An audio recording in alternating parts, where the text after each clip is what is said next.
ఇక జడ్పీల్లో బీసీలు డబుల్ 42% రిజర్వేషన్తో దాదాపు సగం చైర్మన్లు బీసీలే. ఉన్నత పదవుల్లో గణనీయంగా పెరగనున్న ప్రాతినిధ్యం. ప్రస్తుతం 32 మందిలో 7గురే. పంచాయతీల్లో పెరిగేది కొద్ది శాతమేనా? స్థానిక సంస్థల్లో ఇప్పటికే 40% ప్రాతినిధ్యం. ఇక జిల్లాల వారీగా చూస్తే 30 నుంచి 55%. చాలా చోట్ల జనరల్ స్థానాల్లోనూ బీసీల గెలుపు. పార్టీలే చొరవ చూపి 42% అవకాశం ఇస్తే భవిష్యత్తులో చట్టసభల్లో ఎక్కువ మంది బీసీలు కూడా వచ్చే అవకాశం ఉందని చెప్పేసి ఒక వార్త కనిపిస్తూ ఉంది. మొత్తం మీద నిజంగా కూడా స్థానిక సంస్థల ఎన్నికలకు సంబంధించి చాలా వరకు బీసీలే ఎక్కువగా ఉన్నారు.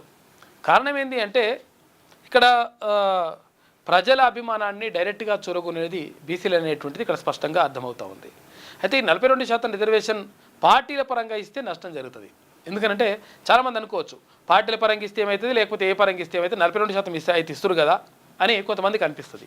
కానీ 42% రిజర్వేషను అన్ని పార్టీలు అంటే అసలు యాక్చువల్గా ప్రభుత్వం అంటే ఎన్నికల సంఘమే పెట్టేస్తే అంటే అక్కడ ప్రభుత్వమే అది నిర్ణయిస్తే ఏమైతుందంటే అన్ని పార్టీలు కూడా ఆయా స్థానాల్లో గ్యారంటీగా తప్పని పరిస్థితుల్లో తప్పకుండా అక్కడ 42% మంది బీసీల ప్రజాప్రతినిధులే వస్తారు. ఇక అట్లా కాకుండా పార్టీల పరంగా ఇచ్చిననుకో ఈడొక ఓడిపోయే దగ్గర ఇస్తారనమాట. ఎందుకంటే యాకుత్పుర, చాంద్రాయణగుట్ట, చార్మినార్, మలక్పేట ఇట్లా ఉంటాయి కదా. ఇటువంటి చోట్ల అంటే ఏదైతే ఇప్పుడు ఇక్కడ పాత బస్తీ లాంటి చోట్ల బీసీలకు ఎట్లయితే ఇచ్చిండ్రో ఇక్కడ ఓడిపోయే స్థానాల్లో ఆయా పార్టీలు బీసీలకు రిజర్వేషన్లు ఇస్తాయి. దీంతో ఏమవుతుంది, బీసీలను ఓడగొట్టేటువంటి ప్రయత్నం చేస్తారనమాట. కాబట్టి అది కాకుండా పార్టీల పరంగా కాకుండా మొత్తం పూర్తి స్థాయిలో 42% రిజర్వేషన్ ఇచ్చినప్పుడు మాత్రమే ఇక్కడ 42% మంది వీళ్ళు వస్తారు ఆటోమేటిక్గా. వీళ్ళు కాకుండా జనరల్ స్థానాల్లో కూడా బీసీలు వచ్చేటువంటి అవకాశం ఉంటుంది. దీంతో 42తో పాటు ఇంకో 18 వచ్చినా కానీ 60% మంది బీసీలే అక్కడ ఏది స్థానిక సంస్థల ఎన్నికల్లో పోటీ చేస్తారు, గెలిచేటువంటి అవకాశం ఉంటుంది. కాబట్టి మొత్తం పూర్తి స్థాయిలో రిజర్వేషన్ అమలైతే మంచి జరుగుతుంది తప్ప పార్టీల పరంగా ఇస్తే మాత్రం నష్టమే జరుగుతుంది. ఇంకెందుకంటే పరిమితం చేసేటువంటి ప్రయత్నం చేస్తారు.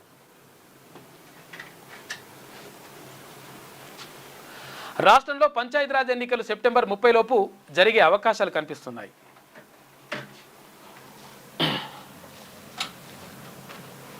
పార్టీల పరంగా ఇస్తే ఎట్లుంటుంది,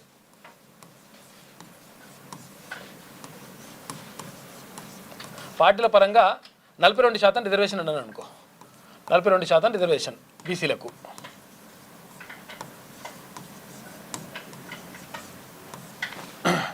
ఇది మొత్తం ఓవరాల్గా బీసీలకు 42% రిజర్వేషన్ పూర్తి స్థాయిలో ఒకవేళ ప్రభుత్వమే నిర్ణయం తీసుకొని ఓకే చేసిరనుకో, ఇది రిజర్వేషన్ కాదు, ఇది టికెట్లు.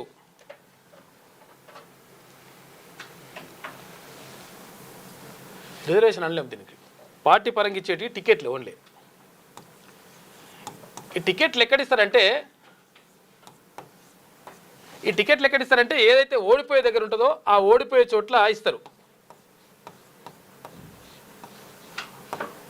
ఓడిపోయేది ఎక్కడెక్కడ ఓడిపోతాయో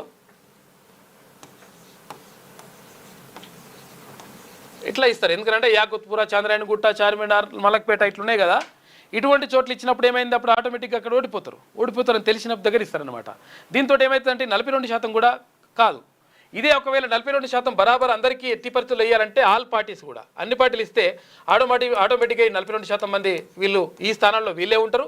వీళ్ళతో పాటు జనరల్ స్థానాల్లో కూడా మళ్ళీ 18% వచ్చినా కానీ మొత్తం 60% మంది బీసీలే ప్రజాప్రతినిధులుగా అక్కడ ఉంటారు. కాబట్టి పార్టీల పరంగా ఇస్తే టికెట్స్ ఇస్తే నష్టం జరుగుతుంది. ఎందుకనంటే ఓడిపోయే దగ్గరలో వీళ్ళు టికెట్లు ఇస్తారు. దీంతో ఏమవుతుంది, ఆటోమేటిక్గా నష్టం జరుగుతుంది, ఇంకా తగ్గిపోతారు అనమాట. ఉన్నదానికి ఇంకా తగ్గిపోతారు. మేము 42% ఇచ్చినాం కదా అంటారు, కానీ ఇచ్చింది ఏంటి, టికెట్స్ ఇస్తారు. అట్లా అక్కడైతే గ్యారంటీగా అందరికీ 42% ఉంటే ఆ 42% అన్ని పార్టీలు ఇస్తే ఇదే స్థానాల్లో ఇంకా వీళ్ళ వేరే టైంలో పెట్టడానికి అవకాశం లేదు, ఓడిపోయడానికి అట్లా అవకాశం లేదు. ఓడిపోయినా గెలిచినా బీసీలే ఉంటారు, ఇక్కడ వీళ్ళు బీసీలే ఉంటారు. కాబట్టి 100% 42% ఉంటారు అక్కడ ప్రజాప్రతినిధులు. ఇక్కడ ఇట్లా ఉండేటువంటి అవకాశం ఉండదు. కాబట్టి పార్టీల పరంగా ఇస్తే నష్టం జరుగుతుంది.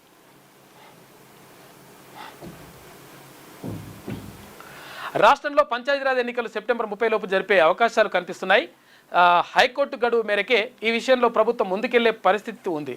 అయితే బీసీ రిజర్వేషన్ 42% పెంచుతూ చట్టం తేవాలని, ఆ తర్వాత ఆర్డినెన్స్కు అయినా ఆమోదం పొందాలని రాష్ట్ర ప్రభుత్వం చేసిన ప్రయత్నాలు ఫలించలేదు కాదు, ఎట్టకైనా ఫలించేదని తెలుసు వాళ్ళకి ఫస్టే. రాజకీయంగా పోరాటం చేసినా కేంద్రం సహకరించలేదని, ఇక పార్టీల పరంగా రిజర్వేషన్లు ఇవ్వటమే తమ ముందున్న మార్గమని సీఎం రేవంత్ రెడ్డి నర్మగర్భంగా చెప్పేశారు. చూసినా చెప్పకుంటే చెప్పేసిండు లోపలనే. ఈ నేపథ్యంలో బీసీలకు 42% రిజర్వేషన్లు కల్పిస్తే జరిగేదేంటి, స్థానిక సంస్థల్లో బీసీల ప్రాతినిధ్యం ఎలా ఉంటుంది, కొన్ని జిల్లాల సమాచారాన్ని, రాష్ట్ర స్థాయి సమాచారాన్ని ఆంధ్రజ్యోతి పరిశీలించింది. అందులో 2 విషయాలు ప్రస్ఫుటమయ్యాయి. సర్పంచులు, ఎంపీటీసీలు, జెడ్పీటీసీల్లో బీసీల ప్రాతినిధ్యం వారికి ఇచ్చిన రిజర్వేషన్ల కంటే ఎక్కువగానే ఉంది. 2019లో జరిగిన స్థానిక సంస్థల ఎన్నికల్లో బీసీలకు 23% రిజర్వేషన్లు కల్పించారు. ఇది 33 ఉంటే 23 తెచ్చిస్తుండు కేసీఆర్. చాలా జిల్లాలో ఇంతకంటే భారీగానే ఆ సామాజిక వర్గాలు అభ్యర్థులు గెలుపొందారు. తమకు రిజర్వ్ చేసిన స్థానాలతో పాటు జనరల్ స్థానాల్లోనూ బీసీలు గెలుపొందారు. సర్పంచులు, ఎంపీటీసీలు, జెడ్పీటీసీల్లో వీరి ప్రాతినిధ్యం ఒక్కో జిల్లాలో ఒక్కో రకంగా ఉంది. సగటున 30% నుంచి 55% వరకు ఉంది. రాష్ట్ర స్థాయిలో చూస్తే ఇది సుమారు 40% వరకు ఉండొచ్చని లెక్కలు చెప్తున్నాయి. అంటున్నట్టు మొత్తం మీద ఏంటంటే పార్టీల పరంగా ఇస్తే 100% నష్టమే జరుగుతుంది. కాబట్టి ఇవ్వాల్సింది ఎట్లా అంటే అందరికీ 42% రిజర్వేషన్ అమలు కావాల్సిందే. అన్ని పార్టీలు ఒకే చోట ఇస్తే బరాబర్ ఎవరు గెలిచినా కానీ బీసీలే గెలుస్తారు. తర్వాత జనరల్ స్థానంలో కూడా మళ్ళీ గెలిస్తే అది కలుపుకుంటే పెరుగుతుంది. అట్లా కాకుండా పార్టీల పరంగా ఇస్తే మాత్రం నష్టం జరుగుతుంది. ఎందుకంటే అన్ని పార్టీలు ఒక దగ్గర ఇవ్వాలనే రూల్ కూడా లేదు కదా. ఒక పార్టీ ఒక దగ్గర ఇస్తుంది, ఒక పార్టీ ఒక దగ్గర ఇస్తుంది. దాంతో ఏమవుతుంది, బీసీలు నడగొట్టే ప్రయత్నం చేస్తారనమాట. ఉద్యోగాల్లో ఇవ్వాలి, నోటిఫికేషన్లు వేయాలి. 2 లక్షల ఉద్యోగాలని చెప్పేసి చెప్పింది ప్రభుత్వం. మరి 2 లక్షల ఉద్యోగాలు ఏమైనా చెప్పేసి నిరుద్యోగులు అడుగుతూ ఉన్నారు. మరి అక్కడ అడుగుతూ ఉన్నారు, మరి ఏమవుతుంది, ఎందుకు మరి ఆపమంటున్నారు అంటే మరి ఆపమనుడు కాదు. ఆ ఈడబ్ల్యూఎస్ కోటా ఏదైతే ఉందో, నిజంగా అగ్రవర్ణ పేదలు ఎంతమంది అయితే ఉన్నారో ఆ శాతం మందిని గుర్తించండి. దానిపైన ఒక ఎంక్వైరీ, ఒక కమిషన్ వేయండి. వేసిన తర్వాత దానిపైన అధ్యయనం చేయండి. చేసిన తర్వాత నిజంగా అగ్రవర్ణ పేదలు ఎంతమంది అయితే ఉంటారో, ఎంత శాతం అయితే ఉంటారో, 4% ఉంటారా, 3% ఉంటారా, 2% ఉంటారా చూసి దాని ప్రకారం ఈడబ్ల్యూఎస్ అమలు చేయాలి. అట్లా కాకుండా మేము 10% అమలు చేసుకుంటూ పోతామని చెప్పేసి దాన్ని ఓకే చేసి పడేస్తున్నారు. మరి 42% రిజర్వేషన్ కూడా అమలు చేయాలి కదా బీసీలకు. మరి మీరు ఇచ్చినటువంటి హామీ కదా అని చెప్పేసి అంటే దానికి సపోర్ట్ ఇవ్వద్దు అంటారు. ఏమంటే కేంద్రం మీద రుద్దే ప్రయత్నం చేస్తున్నారు. కాబట్టి ఎట్టి పరిస్థితుల్లో నోటిఫికేషన్లు వేయాలి. తర్వాత ఇప్పుడు పాత వాటికే అంటే పాత నోటిఫికేషన్లకు సంబంధించి మళ్ళీ వాళ్ళకు నియామక పత్రాలు ఇద్దామని చెప్పేసి చూస్తే ఆగస్టు 15 నాడు ఏదో ఉందంట కార్యక్రమం. ఈ కార్యక్రమాలను పెట్టుకోకుండా కాకుండా నిరుద్యోగుల పట్ల సానుకూలంగా స్పందించాల్సిన అవసరం ప్రభుత్వానికి ఉన్నది. నిరుద్యోగులు ఓట్లేసి గెలిపించింది, వాళ్ళకి నోటిఫికేషన్లు వస్తాయి, మా జీవితాలు బాగుపడతాయని చెప్పేసి వాళ్ళు అనుకున్నారు. కానీ అట్లా కాకుండా మేము ఇష్టం వచ్చినట్టుగా చేసుకుంటూ పోతాం, మేము ఇష్టం వచ్చినట్టుగా నడుచుకుంటూ పోతాం అంటే కాదు లెక్క.